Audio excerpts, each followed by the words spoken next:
আসসালামু আলাইকুম এভরিওয়ান। আজকে আপনাদের জন্য নিয়ে আসলাম 1 পাউন্ডের কেক। আমি ডেলিভারি দিয়েছি। এটি ছিল একটি হলুদ থিম কেক, আর এটিতে আমি রেড কালার কিভাবে এনেছি সেই সিক্রেটটি আপনাদের সাথে শেয়ার করব। কম দামি কালার কিভাবে ব্যবহার করে রেড কালার আনা যায় চলুন দেখি। কিছুটা হুইপড ক্রিমে আমি রেড ম্যানের স্ট্রবেরি রেডটা দিয়েছি 1 টেবিল চামচের মতো, এবং রেইনার্সের কালার কিছুটা মিক্স করব।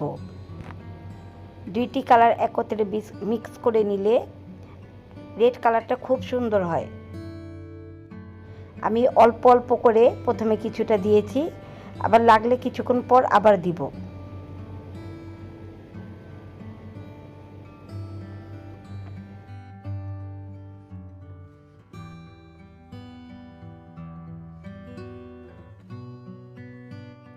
আমাদের পারফেক্ট লালটা হয়নি, আরও কিছুটা কালার আমি রেড ম্যানের স্ট্রবেরি এবং রেইনার্সের রেড কালারটা কিছুটা আরও অ্যাড করে দিচ্ছি।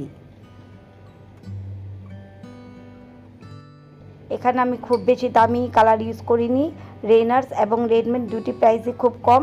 এই দুটি কালার মিক্স করে আপনারা খুব সুন্দর একটা টুকটুকে লাল কালার করে নিতে পারবেন, এবং এটি করে 2 ঘন্টার জন্য ফ্রিজে রাখবেন। কালারটা খুব সুন্দর হয়ে যাবে। এটি ছিল আমার ভ্যানিলা কেক। আমি এটিতে ক্রাম কোটিং করে রেখেছিলাম। এখন আমি হলুদ কালার দিয়ে কিছুটা ক্রিমে আমি এটিকে কোট করে নিচ্ছি, এবং রেড কালারটা 2 ঘন্টার জন্য যদি আপনারা ফ্রিজে রেখে দেন, এটি কালার একেবারে টুকটুকে লাল হয়ে যাবে। খুব সুন্দর একটা কালার আসবে। এখন কেকটি ডিজাইন করে নিচ্ছি। এটি খুব সিম্পল একটা ডিজাইন ছিল। কেকটা এখন ডিজাইন করে নিচ্ছি।